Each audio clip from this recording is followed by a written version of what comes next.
Hey, what's going on, everyone? It's me. I am on my lunch break in the parking lot, and I should be using this time to take a nap because I definitely need sleep. And speaking of sleep or lack thereof, I wanted to talk about how my thoughts and how I'm dealing with not getting much sleep during this first year of being a parent. And before I talk about my personal experience of what I've been going through, I wanted to briefly go over some statistics that from an article that I stumbled upon, and it was published of June of last year. It's not too new, but it's very interesting, and I read about it because I have a very inquisitive mind, and I was reading different articles about the challenges of sleep for first year parents. So I try to remember all the statistics from the article. If I forget some, I will annotate accordingly. So according to the article, it was from independent co.uk from the UK. It said that based on the study, and it was done by it was done by a company called Simba, and they what they polled was that, or the findings was the average mom or dad in raising their newborn during the first year gets an average of 4 hours and 44 minutes of sleep per night, which seems pretty accurate based on my personal experience, which I'm going to get into in a second.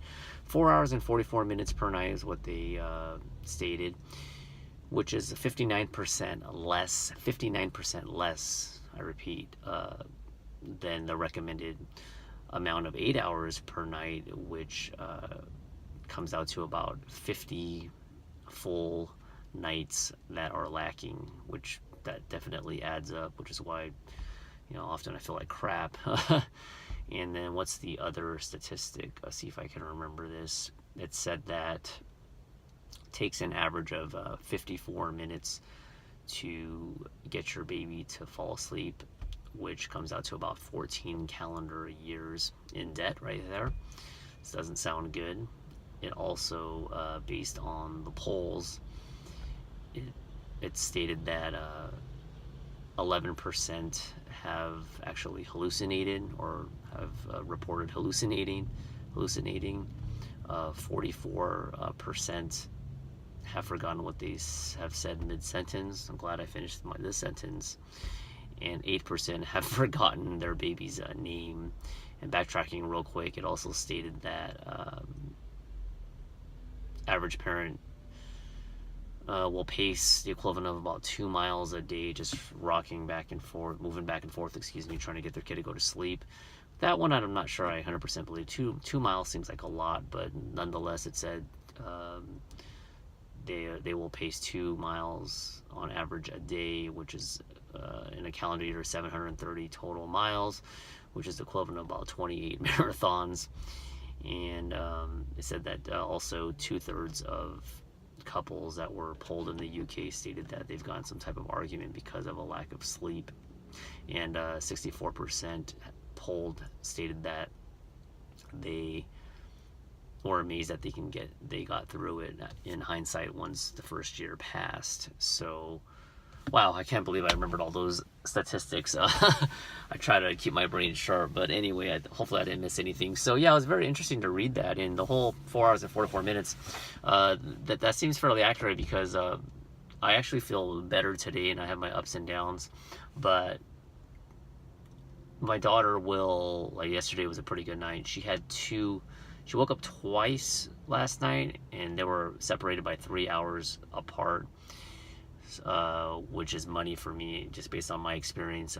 If I can, sleep 2.5 hour block straight up to 3 hours, it's enough for me to just feel not too bad. I'm not optimal, obviously, but on average, I'm probably around that range. I will get that 2.5 hour, 3 hour max block, and then the other time, if she's a little bit fussy, I'll get a 30 minutes here, an hour here, an hour there. So it probably averages close to about 4 hours of sleep.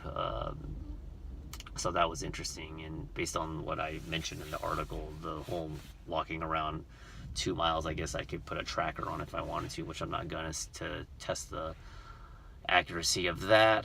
But as far as like hallucinating and stuff like that, I'm not sure if I've gone that far. But the other day, I went to bed in the bedroom, and then throughout the night, I mean, my wife was joking. I was joking about it with my wife. I was waking up in different parts of the damn room. I have no idea. I was like, my body was like at the opposite end of the bed. Next thing you know, I was on the floor one time. I don't know what the heck I did. I put the baby to sleep, and then also I have turned my phone off on my alarm to go to the gym, and I don't even remember. Just my body's telling me I'm just completely shutting down. Not completely shutting down. I'm not trying to be melodramatic, but I'm not drinking coffee. It just upsets my stomach. So I have these moments where my body will get close to just feeling like doo-doo, and it's going to tap out. But then I get a little bit of a resurgence, and I try to take these little mini naps, which they do recommend, and which I probably should be doing right now. But I don't know when I'm going to have time to get out these videos. And a lot of times when I don't feel, when I don't feel too great, it's hard for me to even formulate ideas into sound somewhat what's the word I'm looking for? Not relevant. See, this is what I mean. I want to make sure I sound like I know what I'm talking about, because I am a little bit tired. I don't want to just have a brain fart like right now. So anyway, I need to be in that state of mind where I can at least articulate. There you go. Articulate what I want to convey, my message. There you go. That was so hard to get out right there. So yeah, I just want to, I know some of you guys and gals out there, even some of my subscribers, are raising their kids right now that have newborns. And I was wondering how you're handling it, how your experience has been going. With me, just the side effects of just being groggy.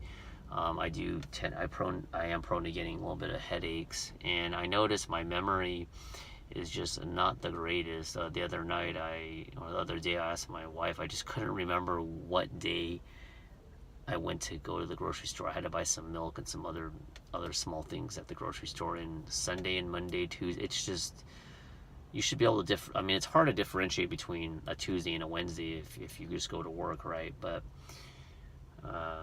I went on a Sunday to that grocery store to make it official, but for some reason it was just hazy, and I couldn't differentiate when I went to the grocery store. It took me a while to click. My hours at work have changed. It kind of changed based on how busy it is, and it's kind of hard for me to remember what time I went in, so I have to write things down more. It's very subtle. It's not too bad. It hasn't affected my work too much, but there are moments when it's just like, it's very hard to explain. It's just somebody will say something, or I remember the other morning I was making my protein shake, and my wife had some oatmeal right before me, and I use, if you saw my protein shake videos, I use quick oats for my shake in the morning. Anyway, I was trying to look for the oats, and she told me my blender was right here, and the oats was literally like right in front of the counter. She left it out after she had her oats. She left it out on the counter instead of putting it back in the cupboard, because she knew I use my oats. And it's not a vision thing, trust me, my vision is fine. I just got cleared. Every year I get an annual eye exam. I don't know if I'm just in a wrong state of mind. I'm just sleep deprived, and no, the oats is just like right here. It's a red container, and I'm just like, I can't find it. My wife's like, it's right there, and I'm like, oh. Just in that daze. I'm feeding my when I'm feeding my daughter, middle of the night, I'm holding the bottle, trying to be a good father, and all of a sudden I'm just like dipping like this, and so it is challenging. So not to this video's getting a little bit too long, but I'll just wrap it up. I've always told, and I've done some videos on the importance of getting sleep, but this really hits home right now because, with the exception of a few times during my wrestling days, I've gotten pretty good sleep. I mean, there were times in college when I had to study for finals and this and that where I didn't get that much sleep.